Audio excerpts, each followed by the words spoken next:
Most players leave the ice with handshakes. Marty McSorley left with a criminal conviction. And I'm basically told, get out there, just get out there. So now I gotta go get him, and I'm gonna make him fight me. 17 years, 3,381 penalty minutes, one swing with 4.6 seconds left. The ice was supposed to be untouchable. Here is how a single moment proved it wasn't. When Wayne Gretzky was traded from the Edmonton Oilers to the Los Angeles Kings in 1998, the most shocking deal in NHL history, he had one condition before agreeing to go. Marty McSorley came with him. Not a draft pick, not a salary concession, McSorley. That single demand told you everything about what he meant to the greatest player who ever lived. And for 8 seasons across Edmonton and Los Angeles, McSorley delivered on that trust. Fight by fight, shift by shift, accumulating 3,381 penalty minutes over his career, 4th most in the history of the league. But the man who skated onto the ice in Vancouver on February 21st, 2000 was not that player anymore. He had signed with the Boston Bruins just 2 months earlier, in December 1999, as a fringe signing at the end of a career that was clearly winding down. He was 36 years old, on a team that didn't need him the way Gretzky's teams once did, trying to hold onto a role the league was slowly making obsolete. Donald Brashear was everything McSorley used to be, except younger and with nothing behind him yet to protect. At 28, he was one of the most physically intimidating players in the game, a Vancouver Canuck who had built his name the same way McSorley had, through fear, through presence, through the willingness to fight anyone on any night. He didn't carry the old enforcer's code of respect to veterans. He didn't acknowledge hierarchy. And on this particular night, he made sure McSorley understood exactly where he stood.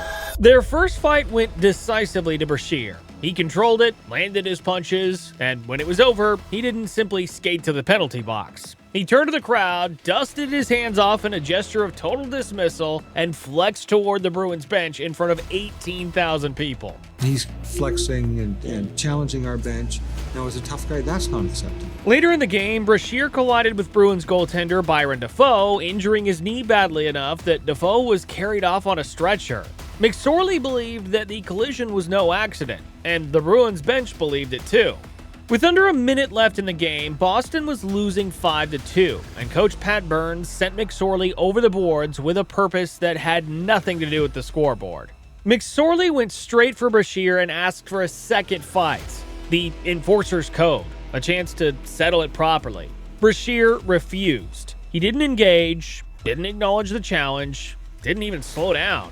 To McSorley, that refusal, on top of everything else that had happened over the previous 60 minutes, was the final straw. What came next would follow both men for the rest of their lives. He started skating after Brashear, not toward him, after him, tracking him across the ice with 4.6 seconds left in a game Boston was losing by 3 goals, no puck in play, no strategic purpose, nothing left to compete for. Every person in that building could see what was happening. Brashear had his back turned. McSorley drew his stick back with both hands and swung. The blade connected with the right side of Brashear's temple. Not the shoulder, not the upper body, the temple. In slow motion, the mechanics are unmistakable. A two-handed arcing swing that travels upward and lands directly on the side of his head. McSorley would later testify, "I went basically to the shoulder area to make him stop and fight." The tape told a different story, and a judge would later watch that tape repeatedly before deciding who to believe. Brashear was unconscious before he reached the ice. His helmet flew off on impact, and when the back of his skull hit the surface, there was nothing between the bone and the ice. He went into a grand mal seizure on the ice in front of 18,000 people, his body convulsing while players from both teams stood completely still. Canucks goaltender Garth Snow fought through the pileup trying to get to McSorley, but couldn't reach him. McSorley was ejected from the game with 2.7 seconds remaining, the last 2.7 seconds of his NHL career, though no one knew that yet. The medical staff reached Brashear, and the arena stayed silent in a way that hockey arenas almost never do. He was stretchered off the ice and taken to the hospital, where he was diagnosed with a grade 3 concussion, the most severe classification that exists. When he was later asked to testify about what happened that night, Brashear could offer almost nothing. He had no memory of the hit, no memory of the moments before it, and no memory of being carried off the ice. That absence of memory was not temporary. He would say the same thing years later. The incident simply does not exist in his recollection. The game ended. The NHL moved quickly, suspending McSorley within days. The league made its position clear. This was an internal matter, and they would handle it themselves. Someone else had already watched the same tape and reached a very different conclusion. They had a badge. The NHL had seen violent incidents before. It had its own system. Fines, suspensions, hearings behind closed doors. And for decades, that system had been enough to keep everything inside the sport. What happened next in the McSorley case broke that arrangement in a way the league was completely unprepared for. The Vancouver Police Department opened a criminal investigation.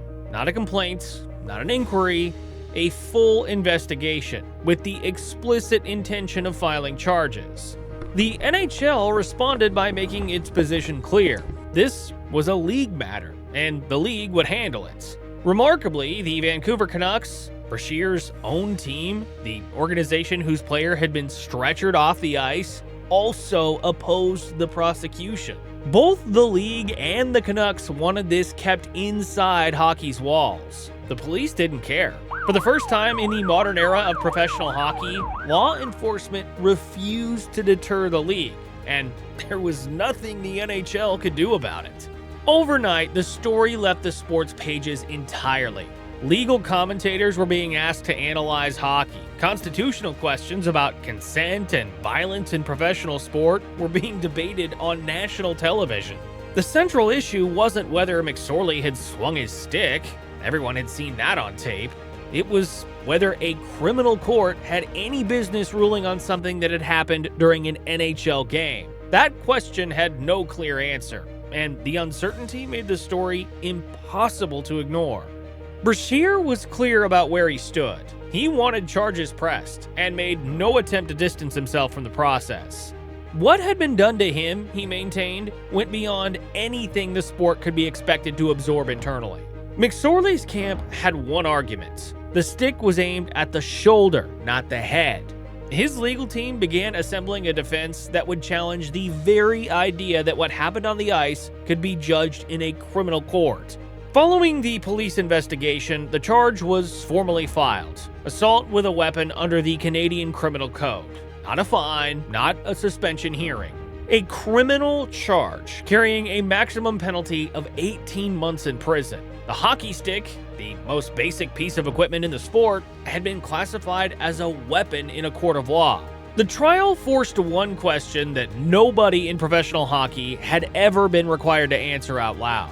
Where exactly does the game end, and where does the crime begin? The trial opened in the Provincial Court of British Columbia, and it quickly became something the legal world had rarely seen. A criminal proceeding where the central question wasn't whether the act had occurred, but whether the act could even be a crime given where it happened. Every person in that courtroom had watched the tape. The facts were not in dispute. What was in dispute was something far more complicated: the legal boundary between sport and assault. The defense argument rested on consent. When a player steps onto an NHL ice surface, they accept a level of physical contact that would be unacceptable anywhere else. The question Judge William Kitchen of the BC Provincial Court had to answer was whether that implied consent had any limit, and if so, whether what McSorley did had crossed it. McSorley took the stand, composed and consistent. He did not deny swinging his stick. He denied the intention behind it.